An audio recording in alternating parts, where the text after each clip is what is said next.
Sorry, I was muted. And that means you guys didn't get to hear me say, hey, everyone, welcome back to the channel and welcome to the inaugural episode of a new podcast from yours truly, the N-PUT and the Oracle of Dreams, entitled Teal and Pink. Just so you guys know, giving you guys a heads up on this one here for the show.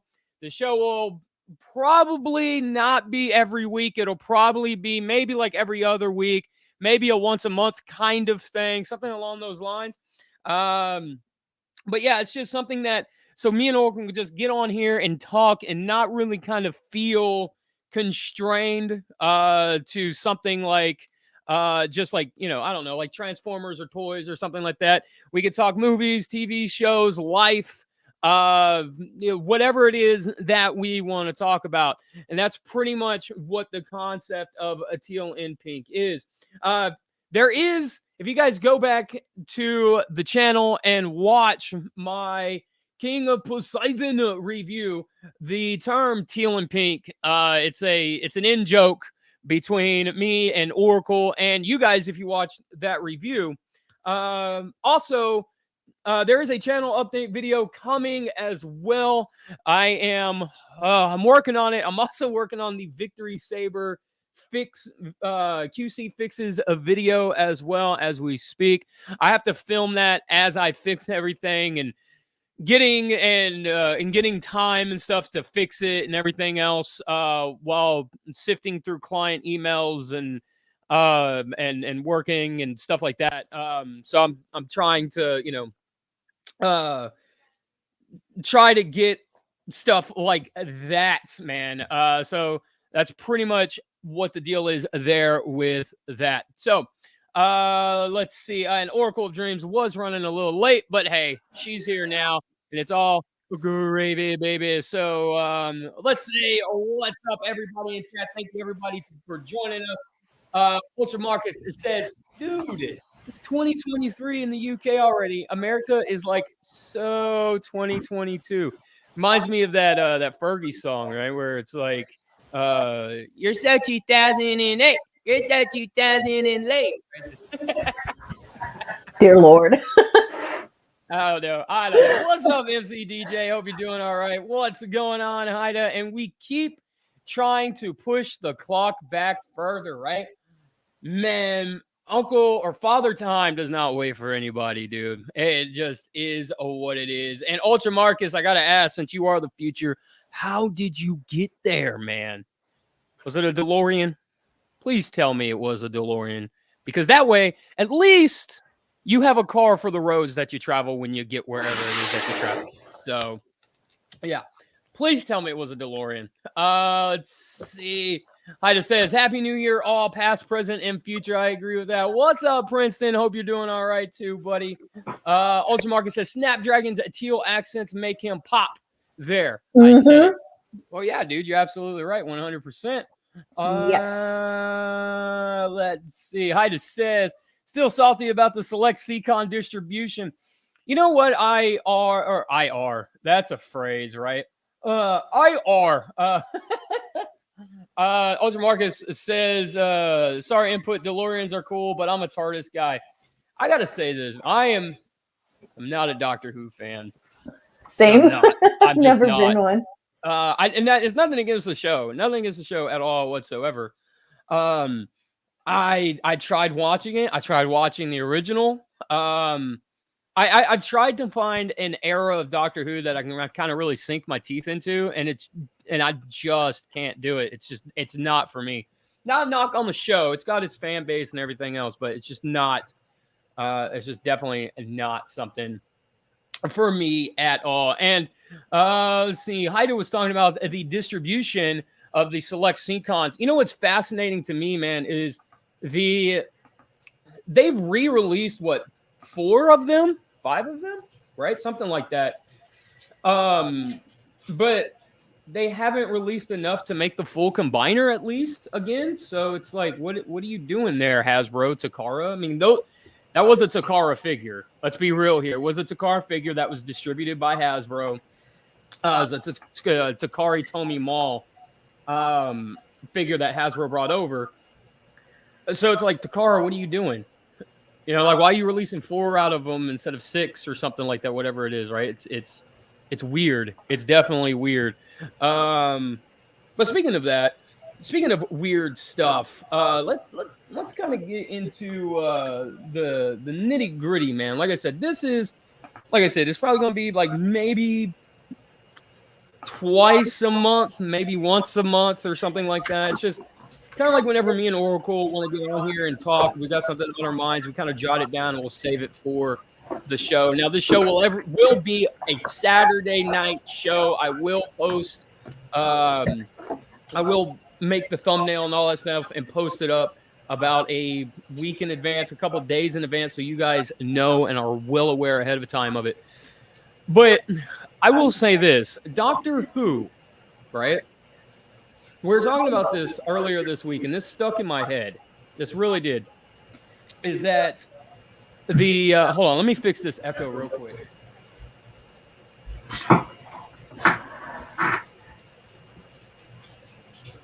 I hope it's not me.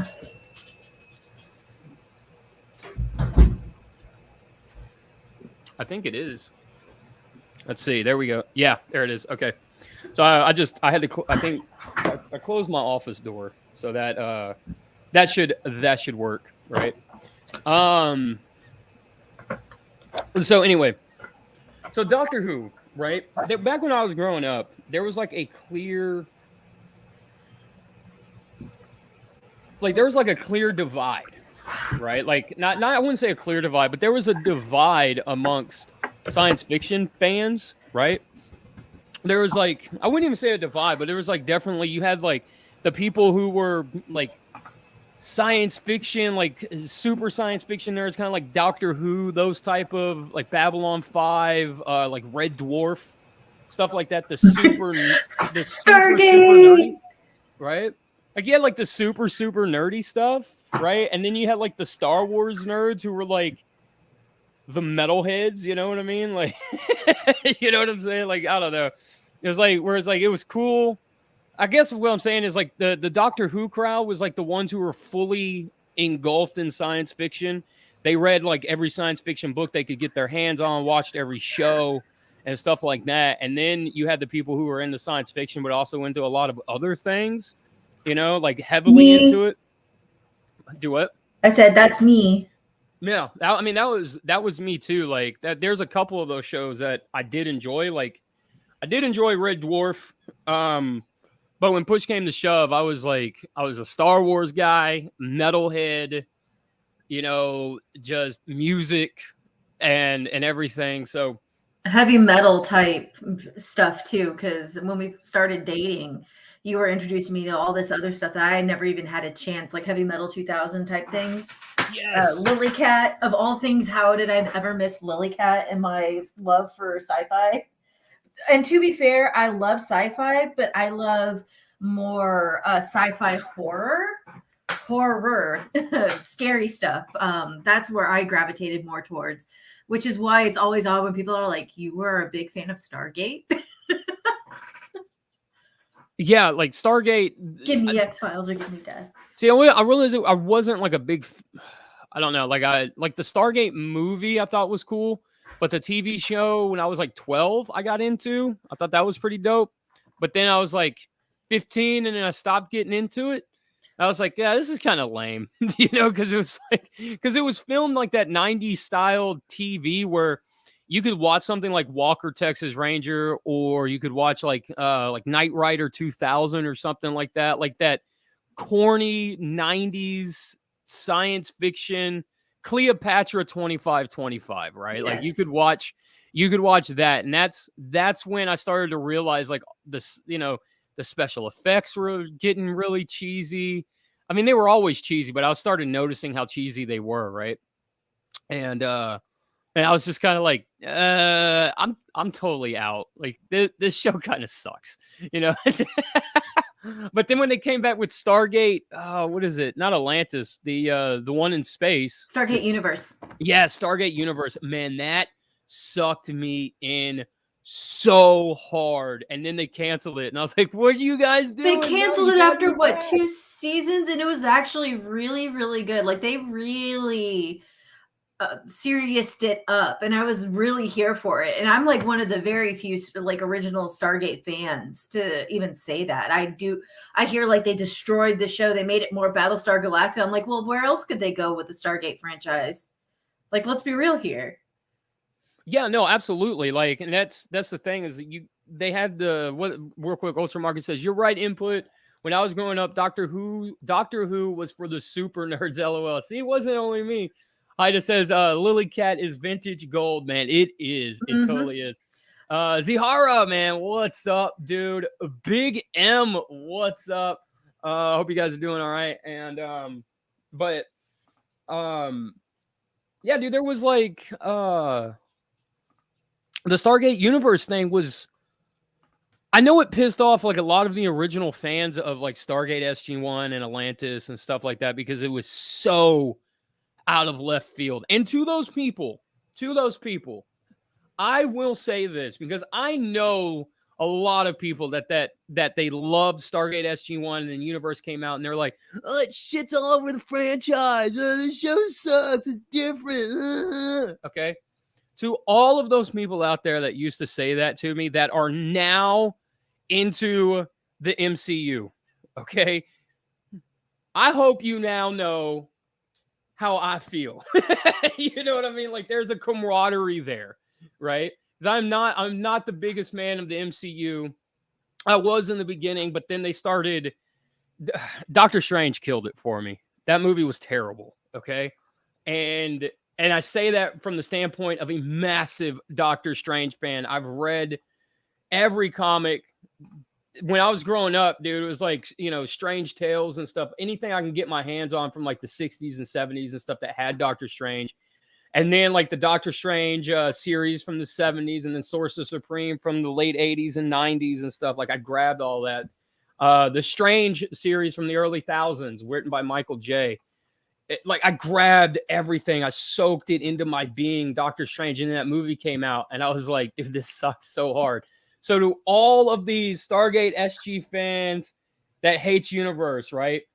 We're in the same boat, dude. Like I totally, like we have camaraderie here. You know what I'm saying? Like we now know each other's pain and agony, right? But I want to say this. Stargate Universe was better than the latter half of the Marvel movies. Just throwing that out there real quick. It's like the second coming of Star Wars. Ida's response. Ultra Marcus says, I think Red Dwarf is quite an important show. They weren't many sci-fi comedies in the early 90s. It was darn well written too. And its best, it truly was hilarious, high science fiction. I totally agree with that, dude. 100% agree with that. Wholeheartedly agree. And what's crazy about it is like, that's one of those very, very, very rare shows back then. I mean, later on, you know, we got things like The Office and stuff like that, right? That was like really, really popular, you know, like in England and everything. But back then, that was one of the very rare shows that came over and was aired over here like that, you know? So it's just like that to me just speaks bounds about the show, about how important that show was and how well it was written to transcend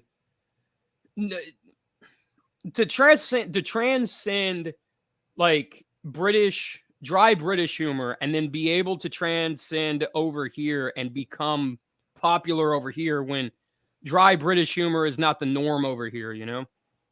It was really smart. Like, I'm sorry, that was just, it was one of those shows where I had to watch it at least, I don't want to say like a couple times because there's a lot, but several episodes enough to like really understand the humor behind it. Yeah, no, totally. And it's like Ultramarcus said, it's so well written. It's extremely smart as well. They work in the confines of what they have. right? They're not trying to overdo it. They're not trying to, overblow their budget on one episode special effects or anything like that. It's just it's it's a tailor, some dude with, like a latex mask and, just high amounts of really good makeup quality, right? And just killer sets. And every now and then you might see a special effect or something like that. It works, but it's nothing crazy. Let's see. Zihara says, made it to your stream this time. Yeah, buddy. Welcome in, man. Haida says, I still haven't seen the second Avengers movie. I got the displeasure to watch that movie with a friend and some kids over at a friend and his kids over at his house. And yeah, I was not impressed. Was not impressed. It's like the second coming of Star Wars. UK making comedy sci-fi great like British. But yeah, I'm not gonna spoil anything. The what you call it? What is it? Endgame, I think it is the last. Where they fight Thanos and do all that. It's when you take the story at its core and you break it down and you realize like how big of a baddie Thanos is and what they did to him, and he just basically, yeah, I'm not going to spoil it. I won't say anything past that. But the other thing too is like Thanos. After reading comics for forever a day, Thanos was completely watered down in these Avenger movies, man. He really was, and I did not like that at all. Because when I watched him, in game, when I watched it, and I was like, oh, dude, Thanos is about to wreck everything. Everything. He don't care. He's going to screw it all up. And it was like, oh, okay, that's it. All right. So, not as you can tell, I'm sorry, not a big fan of it. Survive Fan says, sorry about that. My uncle was shooting off fireworks. Nah, man, you're good. They're shooting off fireworks here like crazy. Be prepared for our neighbors in the back. If you hear gunshots, it's literally our neighbors in the back. I am not lying. I wish I was. Yeah, dude. Yeah, I had to go out there last year and tell them to stop. They're just being stupid about it. Survive Fan says, Age of Ultron, it's real good. Oh, Age of Ultron. Yeah. That is the second Avengers movie. Yeah, totally. I bet I went on a tangent about Endgame. I guess Endgame would be like the fourth one then, huh? Right? Something. I stopped paying attention to it after you watched. Marvel's never been my bag of tea anyway. Dude, the thing that really saddened me is like we saw Iron Man 2 in theaters, and when it ended and Thor's hammer was in the... That was the end of the first one. Was it the first one? It was the end of the first one. No, the end of the first one is him talking to Nick Fury at the end, and he's like, the Avengers Initiative or whatever. And then the end of the second one is where Thor's hammer was in the crater. Okay, you're right. Iron Man 2. Yeah. Okay. But I was like so hyped, dude. I was like, oh yes, we're making a Thor movie. I think we were 2 of 3 people in that theater cheering for Thor's hammer. Oh, dude, like I clapped and I cheered. I knew exactly what it was when I saw it. But... Yeah. Well, and the thing that like that made me go wild for it is the hammer. That whole scene is from Michael J. Straczynski's run on Thor, right? And how he brought Thor back, and you got to see like the Thing trying to lift Mjolnir, and like all these other Marvel superheroes, the Hulk, She-Hulk. I mean, the Great Gargoyle was waiting in line. Like there was a line to lift this thing, right? And then the Thing was like, I knew I wasn't going to be able to, but you got to try. It's just like, yes, that's Ben Grimm. I love it. It's just like, yes.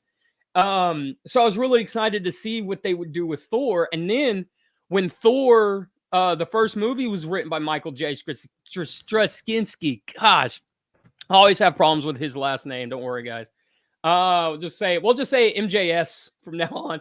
When I found out that he was writing the script for that movie, I was so stoked. And I love that first Thor movie so much, man. I had a lot of hope and everything, but then like Thor just became this like a comedic hero. He's just played up for comedy gold, and it was kind of like, really? I don't know. I mean, it's an alternate universe, kind of like the ultimate universe kind of situation, you know. The MCU is, but I wasn't feeling it. I wasn't feeling what they did with Thor. I Black Widow and everything they did with her.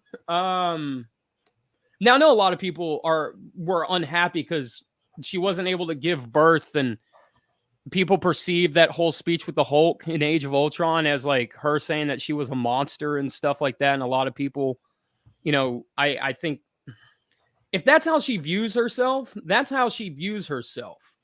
You know what I'm saying? Like, if she, you know, she's gonna be this tragic hero with this, you know, with this disability that she views as makes her a monster, then that's how she views herself. And I think people were just too heavy about that. And truthfully, I honestly thought it was about the fact that they took away her one right as a woman to make her the monster. Yeah. She couldn't bring in a new generation to fix off what was broken within her. That's what I took away from it. They forced her to be sterile in order to create the monster that is Black Widow. And then she felt like it was her only saving grace to have a child would probably be the only way she could ever redeem herself and show that she's not a monster, not the monster that they created her to be. And she can't do that. That's how I took it. Yeah. Not that her being sterile and being forced to have a hysterectomy, as far as I know, she had a full hysterectomy, but to have that procedure done was forced upon her. She was forced sterilized, and that didn't make her the monster. It's the fact that they did that procedure to make a monster, and that was her lamenting the fact that she should have never done this from the beginning. But that's me. That's how I took it. I have somewhat of a degree in English, so I spend way too much time reading between the lines.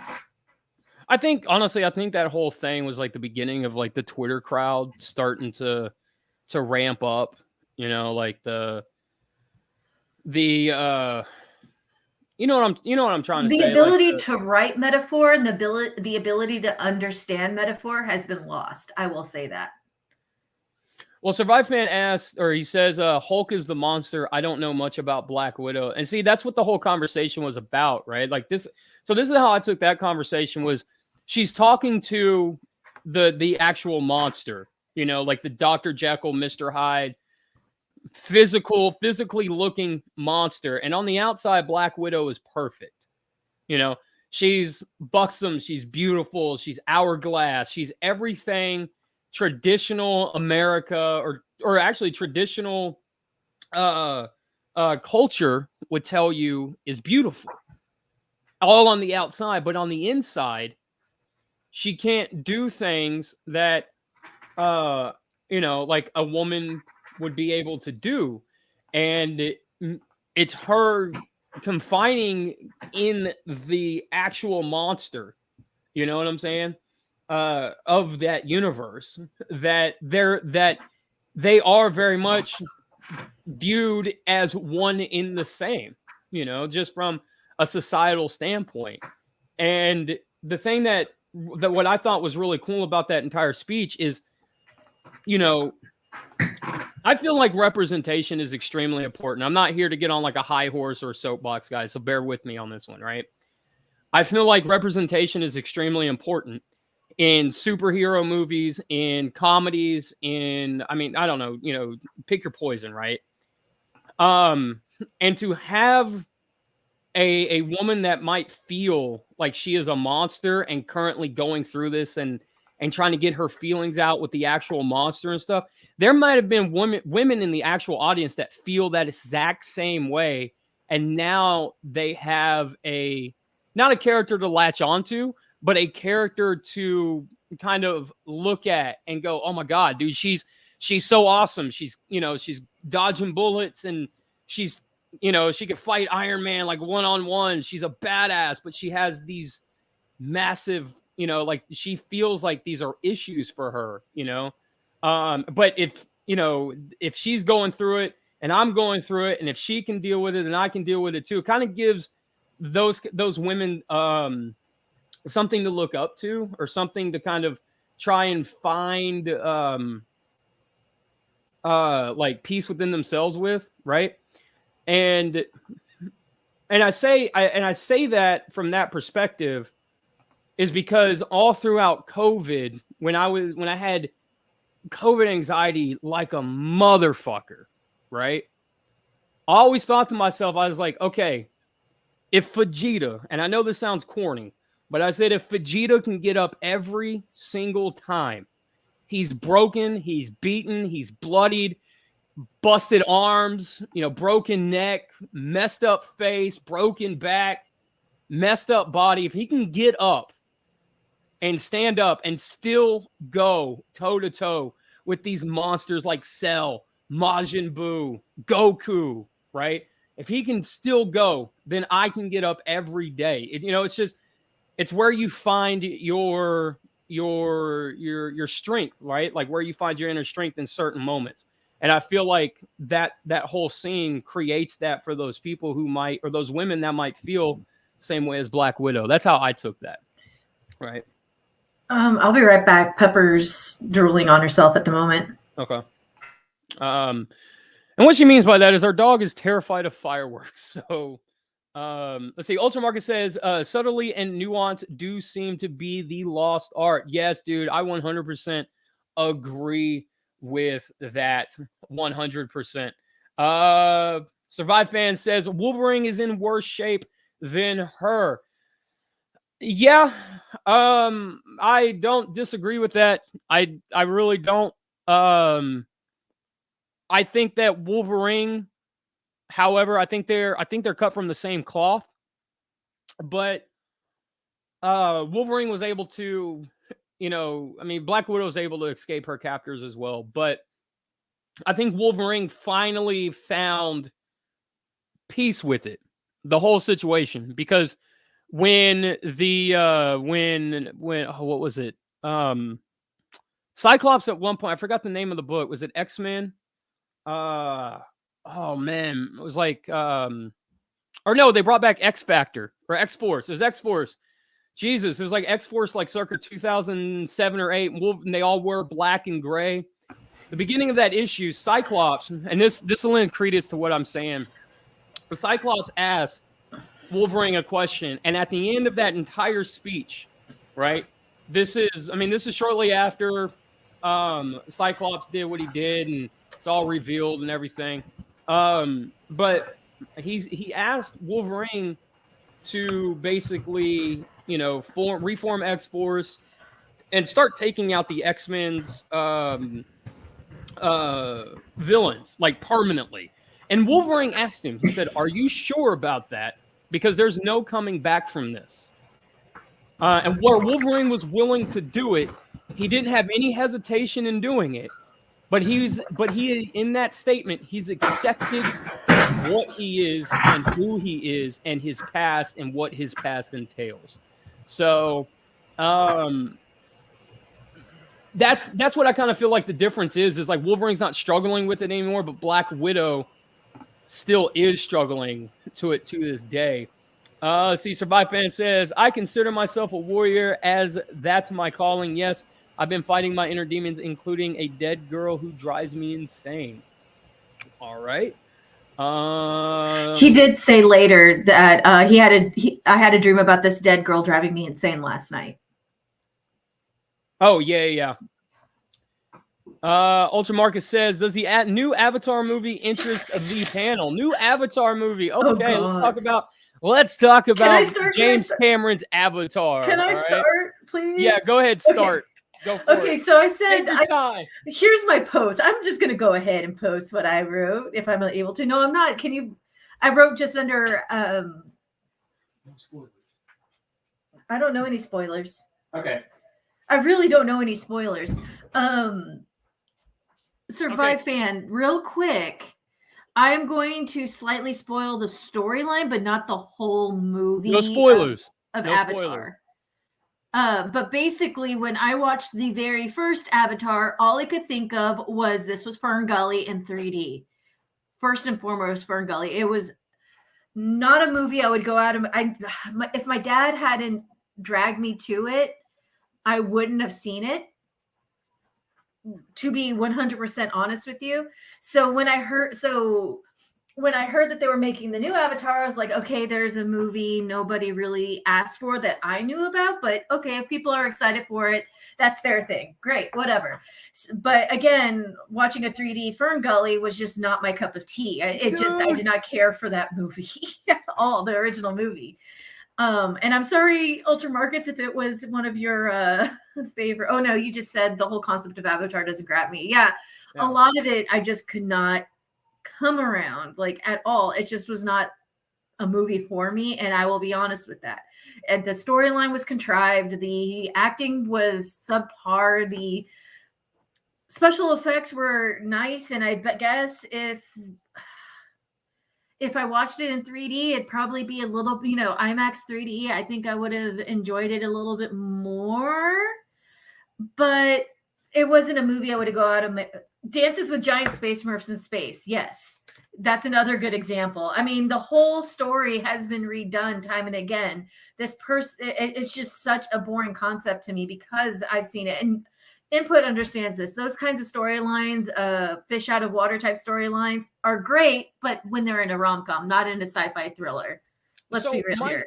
So my thing with the entire Avatar franchise, I went about a year without seeing the movie. I knew the trailers and stuff were there, right? But I was working at a car audio place, and we used to have this like 60-inch flat screen. This is like 2009, 10, whatever it was, I worked there, right? 2011, but yeah, okay, about 2008, 9, yeah. Okay, so I'm working, and we always had a movie on with all of our like car audio double-din touch screens wired up to this big 60-inch flat screen. And I say big for the time because it was massive, 60-inch plasma or whatever it was, right?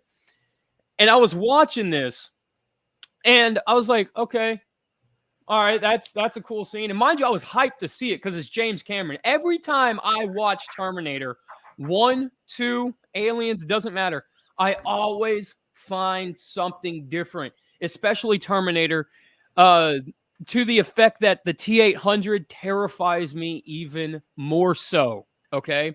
And it's just one of those things where I'm like, oh my God, if he fully assimilates. But see, that's the thing. That movie tricks you into saying he instead of it. If it fully assimilates, we get the scariest thing ever. And that is what we get from Dark Fate, where he opens up a drape store or whatever, okay? Like, that is truly terrifying. I want everybody to know that part in Terminator Dark Fate is the scariest thing that a T-800 can do, and it accomplished it, okay? So think about that. Like, it did its job, and now it's just waiting to murder everything on the planet, right? But anyway, but anytime I watch Terminator 1 or 2, I always find something different, something new, like a little nuance in the background or something like that, right? So I'm super hyped that James Cameron's going back to sci-fi. I'm like, hell yeah, let's go, let's do this. And I'm watching this movie, and I'm literally thinking to myself, going, this is Ferngully. What? Like, legitimately gone. Like, I'm legitimately standing there watching it, and my buddy Jeremy comes up, and he's like, yo, D, man, what you think about Avatar? It's a great movie. And I looked over, and I go, dude, it's Ferngully. Unless, like, if this thing ends how I think it's going to end, it's Ferngully. And he was like, man, oh, dude, you ruined that movie for me. You're right. You know, and I had not seen like the memes or anything like that float around online or anything, but I legitimately came to that conclusion myself. And then so when they announced this Avatar 2, I was like, dude, this is going to be trash. Like, the first movie is trash. James Cameron has turned in his ability points and started back at level 1 as far as I'm concerned, as like a director or a writer or anything. Like, we saw Ultra Marcus He said Avatar was the least original thing James Cameron wrote, less so than Titanic. Yeah, and I totally 100% agree with that. And then Ultra Market says James Cameron should be finishing off his career with a revolution in storytelling, No, what he's always done. and to kind of piggyback on you with it, so we get Avatar 2, The Shape of Water, or something like that. Sorry, I'm looking up the yes, The Way of Water. I'm sorry. I really enjoyed The Shape of Water, but that's a that's one That's of one my of your favorite. indie films that you like, yeah. It's one of my favorite directors, the top 3 Latino directors out that I absolutely adore. But Avatar 2, the Way of Water got me. I died laughing when I saw the title, and I think I was at work nearly in tears because it made me realize, so we just had air, now we have water. So are we going to get earth and fire next? And then when all 4 Avatar nations come together, the Fire Nation attacks? Like, seriously. That's where my head went when I found out that they were doing the Way of Water Avatar series. Like, Yeah. it just, James Cameron was so hurt that whenever anybody talks about Avatar, again, this is my headcanon. I am being very mean at the moment, but my whole thought process with this is that James Cameron got very upset when people keep referencing Avatar. He thinks it's his movie. And no, they're referring to Avatar: The Last Airbender and Legend of Korra. Oh, dude, don't get me started on that terrible Last Airbender movie. Please don't. Hold on. I just need to say this out loud for prosperity's sake. So this is on the internet forever, like NWO Wolfpack style, right? Okay. You had an entire earthbending people, an entire earthbending tribe trapped on the side of the mountain. And when they start bending to lift, to do whatever it is they're going to do to their captors, like the 12 people that are bending all at the same time, doing this beautiful choreographed bending technique thing that they were doing, the most they could do was lift a rock and throw it at 2 people. Come on, that whole side of the mountain should have came crumbling down on their enemies. And what kills me the most is that they were on the side of a mountain being held prisoner by the Fire Nation, surrounded by earth, and they weren't allowed to earthbend. Yeah. But they were kept on a mountain. When that whole scene, okay. So I've always been kind of I love books. I will always love books, and I will always go see a movie adaptation of a book. But there are some times where the movie adaptation, while it is a cultural phenomenon, it is not something I will ever own personally. That includes the Da Vinci Code series, and that includes the Twilight series. I prefer the books over the movies by far. Can we talk about Twilight after this? We can talk about Twilight after this. Okay. And the fact that they moved such a crucial moment in The Last Airbender live action movie from over water, where earthbenders could not bend water, right? So done. That's about that. That's this. And Haida, I love Fern Gully. I still know a lot of those words to that movie because we got it from Burger King when they were selling VHS tapes. That and Bible Goes West.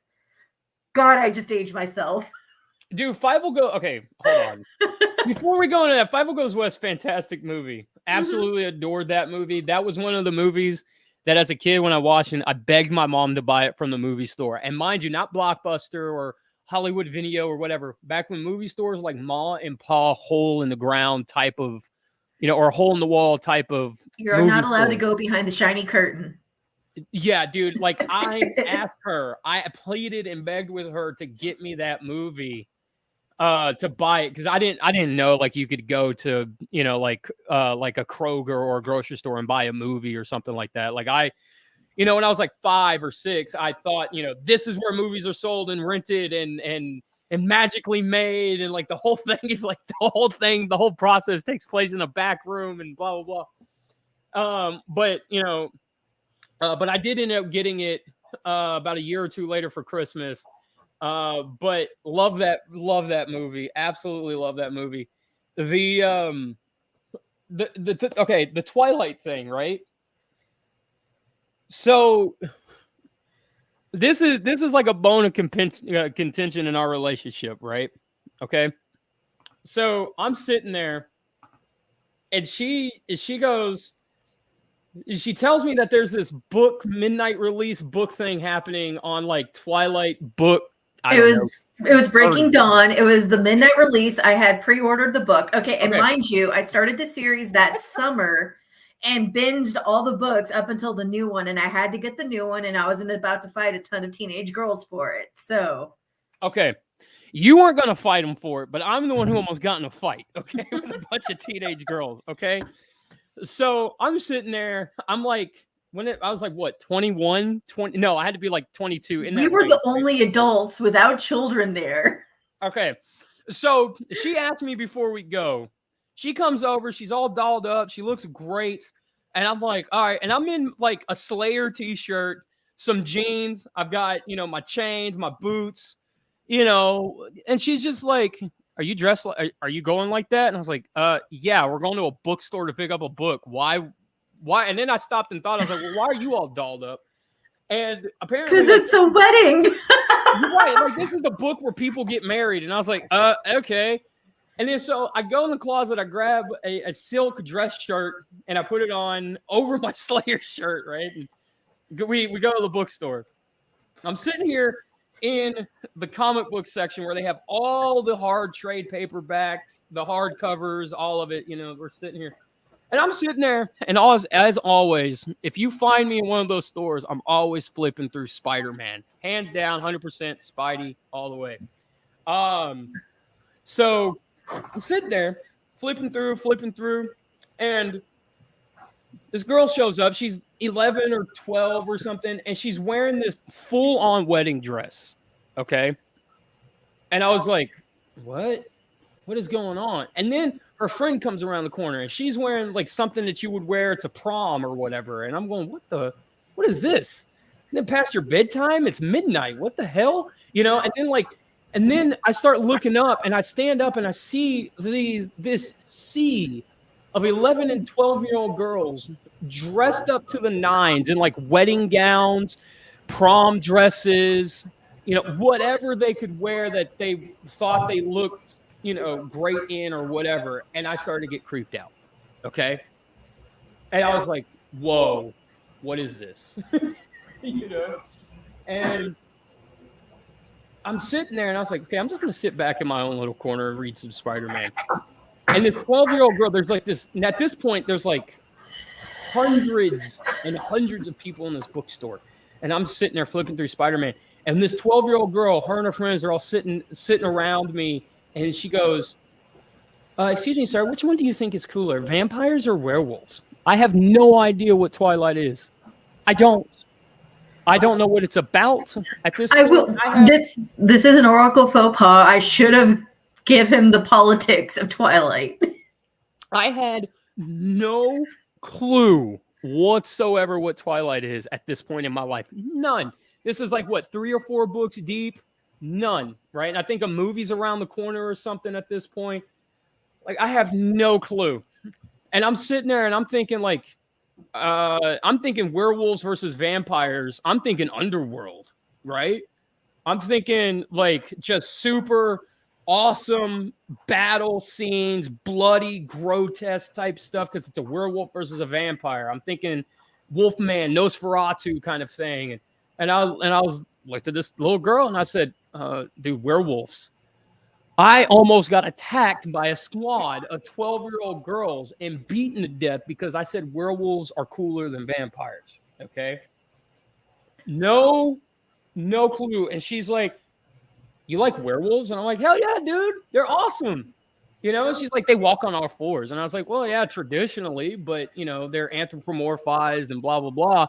And I start going down the list, and I was like, plus, I even brought up the fact, I said, but Underworld, man, Underworld, they were awesome in Underworld, and that's when she started filling me in. She's like, why are you here? And I was like, my girlfriend's picking up a book.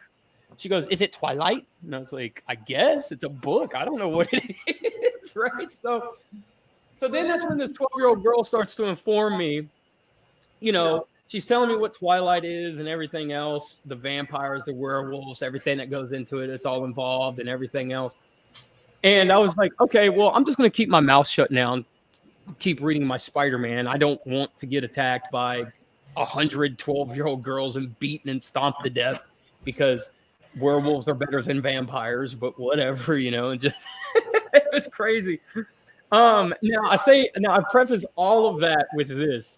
About a month or so later, Oracle tells me they're making a movie. And I'm thinking, all right, cool. I'm always interested in new movies. So we go to movie theater, we see Twilight, the first Twilight movie. And I was like, it wasn't too bad. I'm looking forward to the second one because Dear Lord. it ended on a cliffhanger, right? I was like, okay, yeah, all right, this ain't terrible, but it's not like the best thing ever, but it's enough. There's enough interest there for me to watch a sequel. And then the sequel comes out. We rent it on DVD from like Hollywood Video. And I'm watching it. And then the plane scene where there's an airplane. They literally say, we need to go to London. And then the next scene is a plane flying from the US to London. And it looks like just like a model just on a map being rolled. And I was like, this is lazy. And then it shows them in front of like Big Ben. And then it shows them talking to some vampire lord dude in London. And they're like, okay, we're going to go now. And then they fly back. And I was like, this is the most contrived BS. What the hell happened? What happened to the story? I was out at that point. Never to go back or nothing. I was, and you know how pissed I was because, I'm not one for like shot for shot remakes of books to movies because I know that they're, technology be damned type thing.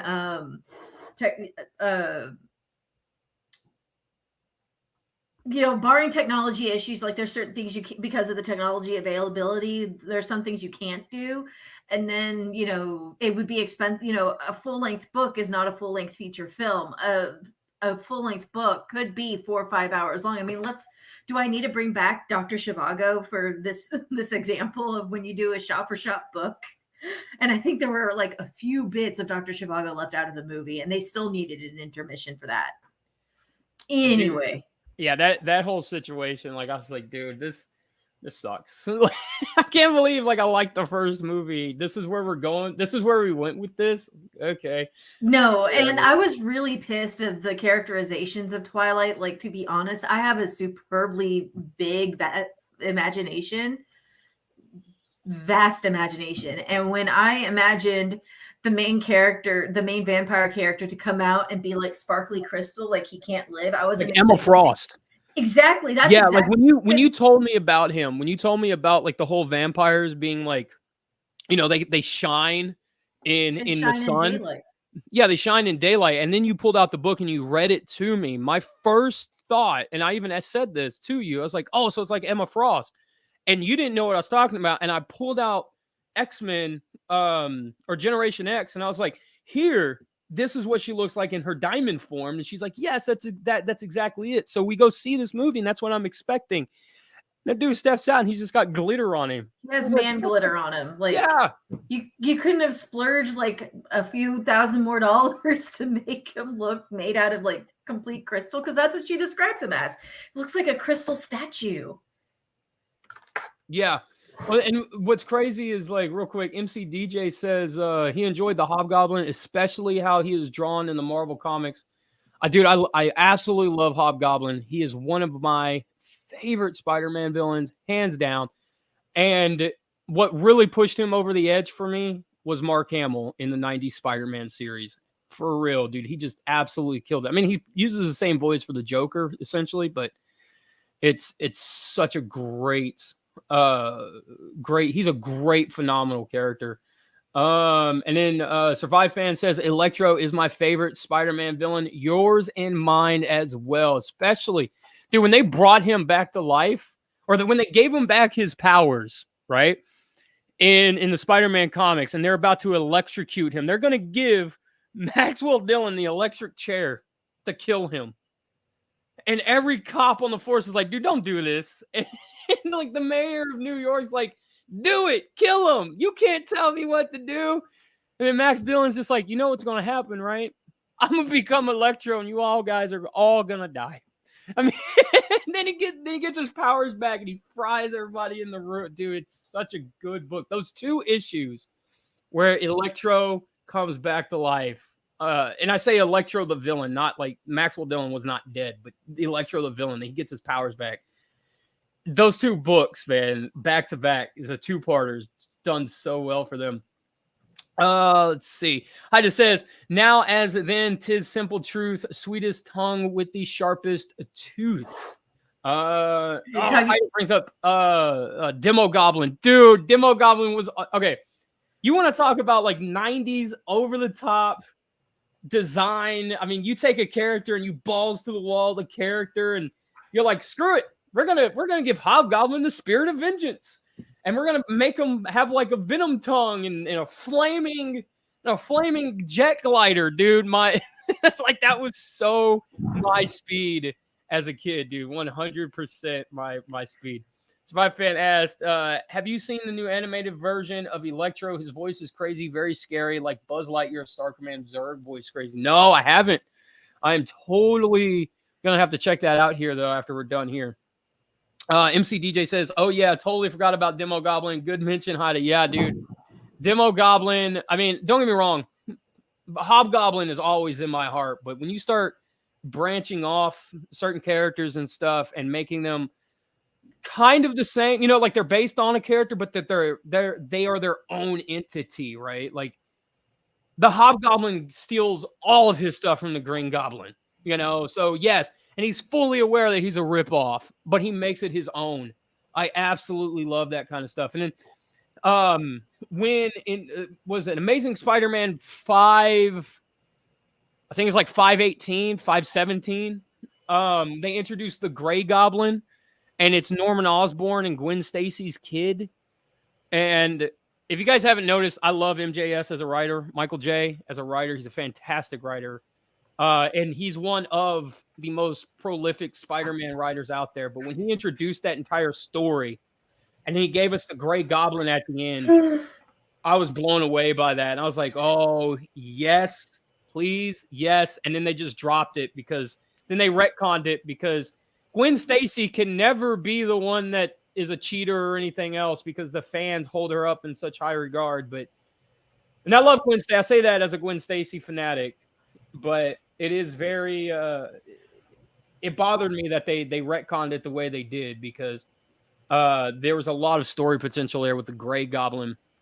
That would have been so awesome. Survive Fan says, where Electro says, you turned me into this. Okay, yeah, I'll check that out. And Hobgoblin Cross Krampus. Yeah, for Demo Goblin. Yes, dude. Yes, that's perfect, man. That is perfect. 100%. 100% it, man. Dude, I don't know. I don't know what else, man. Let's see. MC. We could keep going on this, just ranting about stuff. Oh, dude, like totally. I can gush over Spider-Man like all day long. He's always been my favorite superhero. Always been my favorite superhero. Mark Bagley, quintessential, the Spider-Man artist is Mark Bagley. And I know that might be blasphemy to some people considering, you know, you got the Ramadas, you know, senior and junior, and just Todd McFarlane. You have all these amazing artists, but Mark Bagley, his art is the reason why Spider-Man sales continued to climb after McFarlane left the book. Like, he is, like I said, he is the Spider-Man artist. And then when he did Ultimate Spider-Man, his art style changed to represent a new version of Spider-Man. Just so awesome. MC DJ says, like in the Michael Keaton Batman, when the Joker said, you created me, I created you. Aren't you being a little childish about this, or something along those lines? Survive Man says, Michael Keaton's Beetlejuice is one of my favorite roles that he did. Yeah, dude. Michael Keaton, I remember real quick, back to the Batman thing. Michael Keaton, he played Mr. Mom before he played Batman. And I distinctly remember my aunt and my mom talking about this, and my cousin was super hyped about the movie. I was like 4 or 5. So, I mean, I was hyped because it was Batman. It's a superhero movie, you know. But um I distinctly remember them having a conversation in my aunt's kitchen talking about like they picked Mr. Mom to play Batman. What? Like my aunt was not feeling it whatsoever. And Haida again says Beetlejuice is one of my favorite roles that Michael Keaton did. Dude, mine too. He killed it as Beetlejuice. Beetlejuice is a fantastic character. Survivor fan, not Haida. Or Survivor fan, yeah, sorry. He's a fantastic character. Ultramarket says, gotta have to book. Getting late here. Hashtag Teal and Pink. Yeah, take care, Ultramarcus, man. See you around. Survivor fan says they're doing a Beetlejuice too. Yeah, they've been in production or script writing or pre-production or, you know, I mean, pick a term for Beetlejuice 2 since like 2005. That movie's been in limbo for almost as long as the script for Ghostbusters 3. And I don't mean the female Ghostbusters, and I don't mean Afterlife. I mean Ghostbusters 3, the one that became the video game on PS3. That's how long that movie's been in limbo for, and I think it's actually been in limbo longer. I don't know, it just seems like nothing is coming from it whatsoever, and it's sad because the older these actors get, I don't want to see a 75-year-old Michael Keaton play Beetlejuice. You know, it's just one of those things where if he's 75 and he's playing it, then it may not be best for him to play it, or it may not be best for them to do the movie at all, you know, if it gets to a certain point. So Survive Fan says it's really coming. Like, I don't doubt you, and I don't say this to be mean or anything, so don't take it like that. I say that preface this with that because I will believe it when I see it, because like I said, it's been limbo and talked about and rumored and everything else for so long. When I see a trailer, then I'll believe it that it's happening. And it's through Brad Pitt's Plan B Studios, so that's even still with some caution there, because any studio that is an experimental child of a celebrity tends to be mostly tax write-offs. So yes, there is chatter about it being done through Plan B Studios. Yes, there is a script in the works, but I don't know. I would go with cautious optimism with the Survivor Fan, because we've been hearing about it since we were young that they were going to do it. When Paranorman came out and they used Beetlejuice's theme music for Paranorman's trailers. Both of us were stinking excited. Yeah. Like absolutely excited over it, because that meant that there's something going on with Beetlejuice that had to have been an Easter egg, that had to have been something in regards to Beetlejuice, and it just wasn't. Like, I remember both of us after the Paranorman preview scouring the internet looking for any information on why they used the Beetlejuice music. Yeah, no, absolutely. And when we heard that theme, because we saw Paranorman in theaters, we both looked at each other and we're like, dude, we can't get loud. We can't be overly excited, but this is so awesome. It's just one of those things at this point. Like I said, I'll believe it when I see it, kind of thing. Like when I see a trailer. And the sad thing is like so many movies now get written and filmed, and I mean, Hollywood has a history of doing stuff like that, where they write it, they film it, they script it, they do the full edit, and then they never release it, and it just becomes a tax write-off, and that's how they get their money back, or that's how they get more money for it, or whatever the case may be, because they think it may not be successful. The most recent example was Batgirl, the Batgirl movie. Warner Brothers wrote that off as a tax write-off, and they say it was 98% done. The Fantastic Four movie back in the 90s was essentially done for the same reasons, And that's the thing that they do. Sometimes they'll write the script, get it ready, have the actors perform it and everything like that, and they'll have it mostly done, probably, and probably have promo shots and stills created, and the movie's almost ready to go, and then they just decide to not release it at all, and then it's up to some nice person at the studio who is willing to copy it and put some post-production into it and release it on YouTube, and everyone download it before. Right. But it's just, I get where you're coming from, Survivor fan. Like, they have everyone's coming back for the film and everything like that, including Winona Ryder, Michael Keaton, everything along those regards. But it's just because we've been burned so many times in the past about a second Beetlejuice. We're just willing to be cautious right now because we've seen what the movie studios can do to films, regardless of whether fans want it or not. And at the end of the day, it's whatever makes them the most money. And getting a tax return on a film that they personally don't have a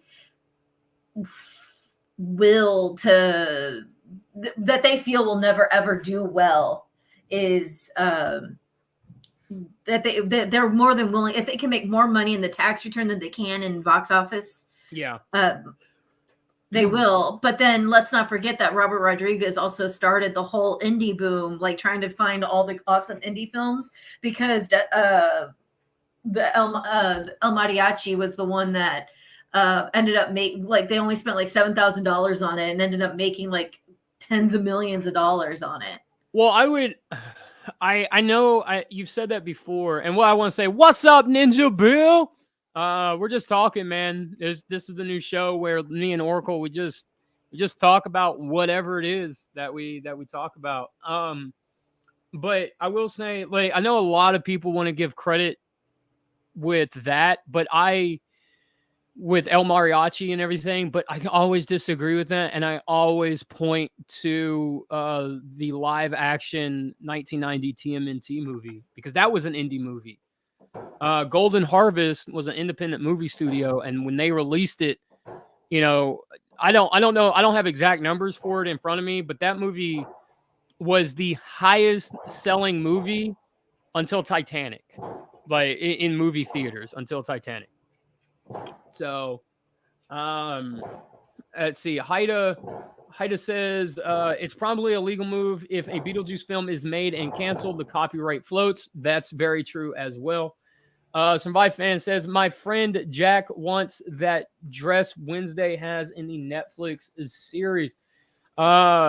Is it, you talking about the one where she's at the, was it that's like the gauzy dress? That's actually super easy to make. All you need is a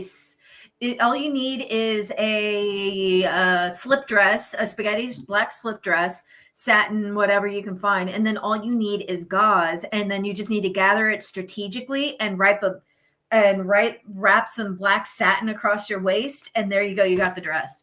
Like, that's an easy dress to make without needing to go through all this trouble. You just have to have a lot of tool to do it. Says the former goth girl. Right. I mean, I don't disagree with you, and that's coming from, the former 4 years in theater and set design and costume design and stuff as well. So I will say, if anybody wants Wednesday's backpack, that is the Cambridge Satchel Company who made it, and I have been wanting a satchel. Yeah, but isn't that thing like $400 though? The one I want is $300 because it's larger and it fits a laptop. Oh, okay. Yeah, he said, Survive Fan says, loud bloody bangs in the background. Yeah. Now, why didn't that show up? There it goes. Yeah, dude, they're popping fireworks. Like, I think we're the only people on our street besides the No, loud bloody bangs. Yeah, no, that's no, band. I know, like in the background. Yeah, because they're popping. No, it's the band in Wednesday. Oh, that's the name of the. Yes. I don't think he's talking about that. I think he's talking about the fireworks outside because it's echoing and through my mic from the window and everything. And probably through mine. Ninja Bill says, I am dismembering. That's a word. There you go. There you go. Come on, Oxford Dictionary. Oh, look it up. let me finish my thing. But if you Yes. want the Wednesday backpack, it is from the Cambridge Satchel Company, and it's called the Small Portrait Backpack. And the small one that Wednesday has is $280. But Jesus, it's a backpack that you can barely put a human hand into. You see what I did there? ooh, You get the joke? You see what I did there? Right? Um what I'm saying is like it's 200, okay, let's say 300 after tax and shipping on that thing, yeah, right? the one I want is 305. Okay, so yeah, like $300 and you can barely fit like a, I don't know, man. Oh no! These things are Like, spacious. Like that's meant to fit like your laptop, your wallet, several books, okay. a tablet. Like it's meant to What's that? fit.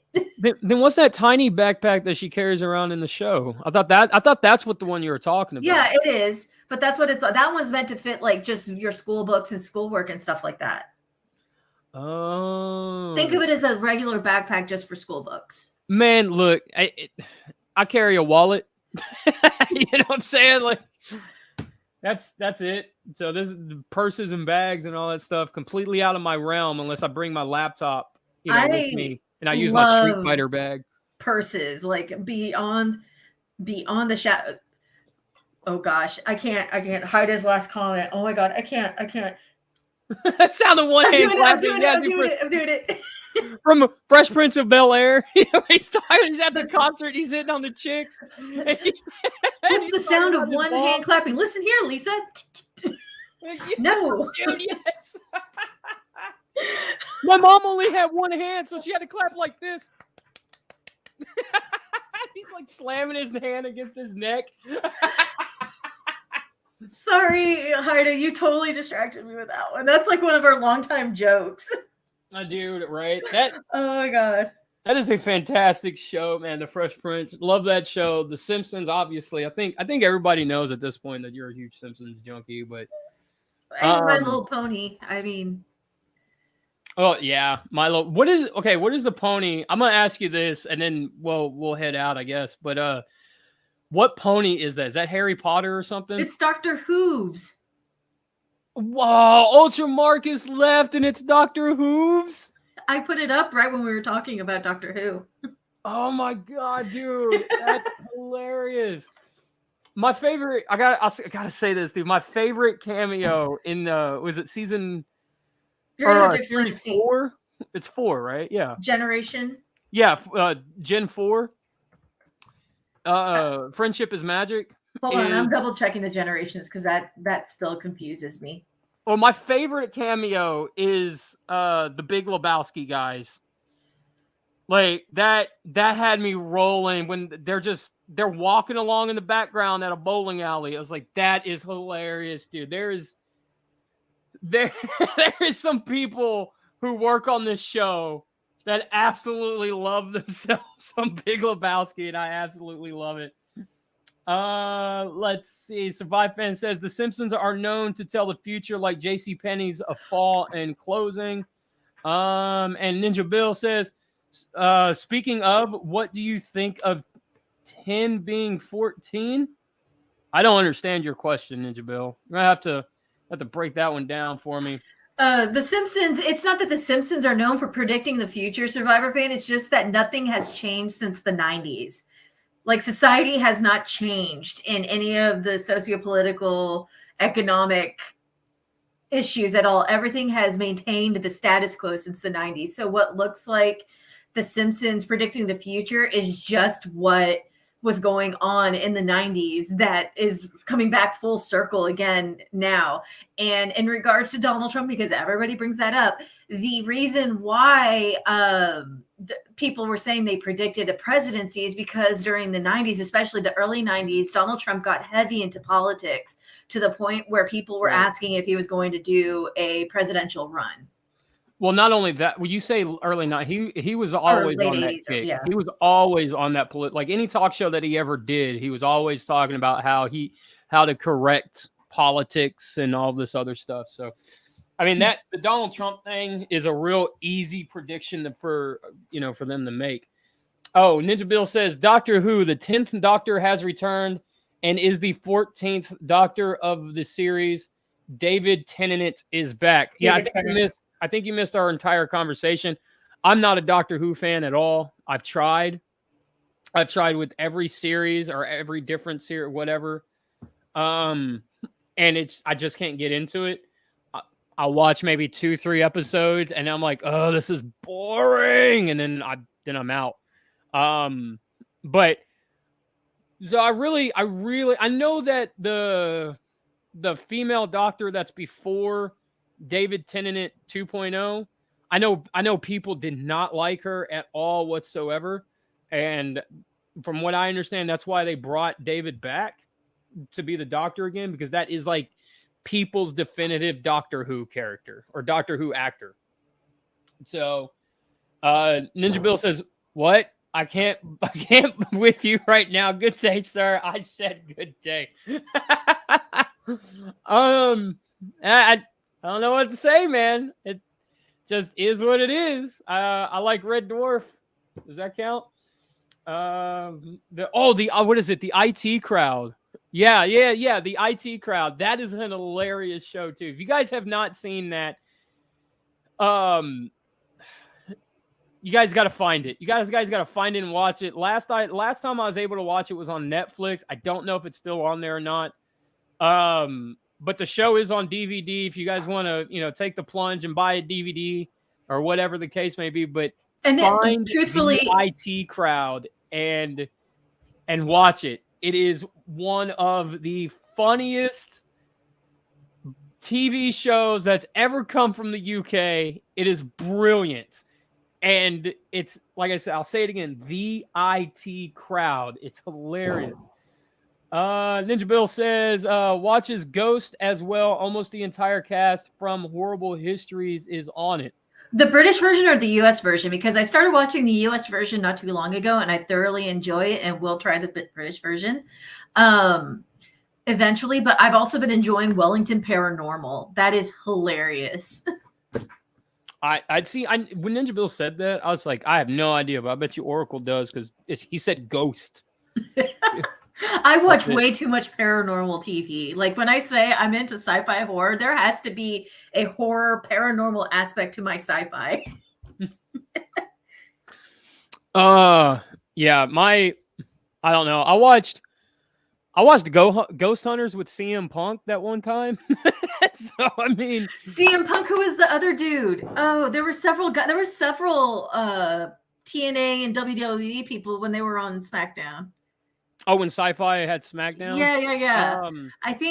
I know Johnny Mundo was on an episode, or Johnny Nitro, or Johnny Impact, or Johnny Elite, or whatever you want to call him. But I think a lot of people might know him as Johnny Mundo. Oh no, Ninja Bill, he has heard all about the US version Ghosts from me, which is still funny. Like, from what I've heard, is that the one with Veronica Mars in it? The chick with Veronica Mars? No, Liv from iZombie. Oh, that's it. Yes. Yeah. He's talking about the British version of the show. We got they remade it in the US, and that's what I watch. But I've heard good things about the British. But after like episode 2, it's shot for shot episodes 1 and 2. And then starting from episode 3, it moves on into a US, like, this is, we're going to take it, and this is our thing now. This is not the British thing. And it's, for those who don't know, it's about a woman and a husband, both series. It's about a woman and a husband who move into an ancestral family home from the woman's side, from the wife's side of the family. And they move in, and she immediately has an accident that causes her to hit her head, and she goes into a coma. She dies and goes into a coma. She dies revived, but is in a coma, and now she's able to see ghosts. And the ghosts were the reason why she had her accident in the first place. So now she sees these ghosts, and she's the only one who can see it. So it's her, these ghosts, and her husband trying to build up the family home. I don't know about the British version, but in the American version, they're trying to turn the house into a bed and breakfast. Are you serious? Yes. And it's that, oh my God, like, there was one where in the first episode of the American version, the wife pulls out sage before she's able to see the ghost. She pulls out the sage and she starts waving it around. She's like, just to get rid of the evil spirits. And all the ghosts are like, I don't know what's going on. Don't, stay away. And then she goes through one of the ghosts and he goes, oh, that smells very refreshing. That smells very refreshing. And the hippie ghost goes, hey, let me get a hit of that. I just nearly died. Oh my God. I've watched the US series at least 3 or 4 times so far because I get bored. Survive Fan says there's a new series. The woman who is in the new one plays Summer in Power Rangers RPM, the Yellow Ranger. So there's a new Ghost series? Yeah, no, I think he's referring to, Flower Ghost US. Is played... I don't know, man. There's that one vampire show that you tried to get me to watch. Oh, What We Do in the Shadows. I love the hell out of that show. Oh Sheila God, Carrasco. I don't know how you like that show so much. It's so bad. I like it because it's bad. I mean, it's not funny bad. It's not written on purpose to be bad. It's just, I don't know. To me, they're not nice people, and they're just not nice people. That's all. Oh, Survive Fan says Rose. Okay, cool. I'll check that out because I do like me some Power Rangers. He's referring to Rose McIver, iZombie. She was a Power Ranger. And there was a side retort where she goes, the Yellow Ranger was always my favorite. Oh, okay. Okay. Real quick, I want to say this about Power Rangers. I guess off topic, kind of on topic or whatever, I guess. That is probably the most fascinating 20-year or 30-year at this point TV show, because I kind of feel like the actors either go on to have really cool careers, you look at Amy Jo Johnson. She was what was that cop show she was in that was from Canada? It was like 2010 or whatever when it came out, but she was a member of a SWAT team or whatever, and that was really cool. She's had a pretty cool music career and stuff like that. But then you get things like the real, the far other side of it, the far other spectrum, the real douchebags, the Red Ranger. Was it the RPM Red Ranger that killed his roommate with a katana? It's I always kind of feel like there's no middle ground for the people who play Rangers. They kind of go on to do good things, or they just live a normal life. They become real, whatever people and chilled out people or whatever. And then there's the other extreme, they just swing completely the other side, and they try to rob a bank, or they try to defraud the government, or, you know what I mean? I'm like, God dang, you guys are nuts. Oh, come on, Ninja Bill. Hey, come on, man. Come on. See, Survive Fan says the Red Ninja Storm Ranger and JDF are both dead. You mean Cole, the Wild Force Red Ranger, and Decker and Samurai? Yes. Okay. Would it been Wild Force? I think it may have been Wild Force's Red Ranger. I think so. Yeah. He attacked his roommate with a katana and killed his roommate or something. Like I said, it's just a complete swing on like I said, the spectrum, man. It's so crazy. And the defraud of the government and stuff. I know Jason, the original MMPR, Jason, John, was it John St. John? James St. James, James St. John. John St. James. Anyway, the guy who played the original Red Ranger, he's in trouble now for defrauding the government and everything, and because of the all the COVID relief. Jason Lee Scott. That's it. Yeah. He's in trouble right now for defrauding the government for all the COVID relief stuff and everything. And dude, it's a mess. Let's see. Ninja Bill says, crap. One of the screws on my hammer bite just stripped out on a single turn. Cheap flux swing aluminum screws. Damn it. Aren't those JIS screws, Ninja Bill? They're not American standard screws, right? I mean, that's my understanding that they're JIS screws. I just says, don't F with me. I'm the Red Ranger. Yeah. Dude, I really do wish that sometimes, I mean, complete fantasy world type of whatever right here. I do sometimes wish that some of these guys had their powers, right?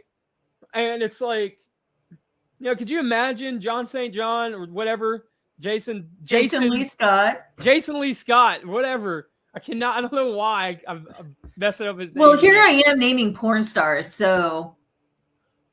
Well, he wasn't a porn star. No, I said James St. James, trying to figure out his name. Oh, okay. But like, I think it would be hilarious. He walks in, he's like, "So you think I defrauded you? Huh. It's morphin' time. Tyrannosaurus." And he's like, the Tyrannosaurus comes in, wipes out the courthouse. I'm gonna defraud you if I want to, punk. Oh, dude, it'd be hilarious. Let's see. Hi, Survive Fan says, that's what you get when the one you're trying to murder comes back to bite you.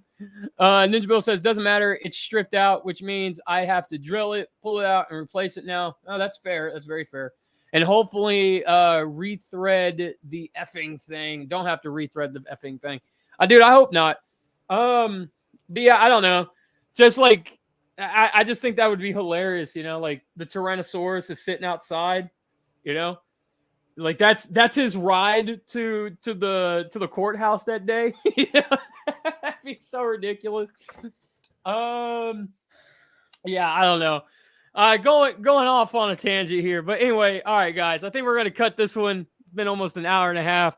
But thank you for tuning in on the very first episode of Teal and Pink here on the N-PUT Reviews and Customs channel. I do have a channel update coming sometime next week. It's filmed. I just got to get it edited. So be on the lookout for that. It's going to be like a 2023, or it's a channel update for 2023. The Victory Saber repair video is still being made. I have my Victory Saber in pieces just to film everything and fix it and everything else to show you guys how to fix stuff. And the QC issues, a lot of these QC issues can be done on Hasbro figures, on any figure, on whatever it is. So I hope this helps the Victory Saber people, but I also hope this helps everybody that has some kind of QC issue that has, like stress marks or whatever. They can go in and repair that stuff. I hope that helps everything and everybody. But yeah, so those two videos, we got Transformers news live coming up Wednesday. And yeah, I don't know what else to say except for, and Teal and Pink, I don't think it's going to be, I said this at the beginning of the show, and I'll say it here too. I don't know if it's going to be a weekly show. I think me and Orcor are leaning more towards twice a month, maybe once a month type of show. Schedules depending. Yeah, just depending on life and everything else, and also just if you just want to get on and talk, talk about what's movies, what's bothering us in nerd culture, I guess, or whatever. Just I said this show is going to be more of a slice of life thing, and yeah, I think it's working so far. I mean, I don't know. It's only the first episode, so I can't say if it's working or not working. But let's see. Ninja Bill, before we head out, he says, "Great show. Wish I could have joined sooner. Was stuffing my fat belly with more food and beer." And Happy New Year, everyone. Yes, Happy New Year, everybody. I hope that you guys got your sips of wine in and your champagne. We got sparkling wine, and I bought some vintage glassware. I collect glassware. I bought some vintage champagne flute glassware that we are going to break in tonight with some wine. So I'm excited. All right. Well, guys, like I said, channel update video this week. I hope you guys have a great rest of your night. And I hope you guys don't get too drunk so you guys can wake up tomorrow morning with a fresh cup of coffee and look out into the fresh new year. We'll see you guys. I will see you guys on Wednesday for Transformers Live news. And you guys will see a channel update video sometimes this week. So, Oracle, you want to close us out? I'm good. You close us out. Okay. Be kind to everybody. I will see you guys. When I see you, be good to yourselves, be good to each other. I know it sounds cliche, but it's the most important thing that you could possibly do. Is, like I said, be good to yourself and good to everybody else. And yeah, see you guys on Wednesday. Bye.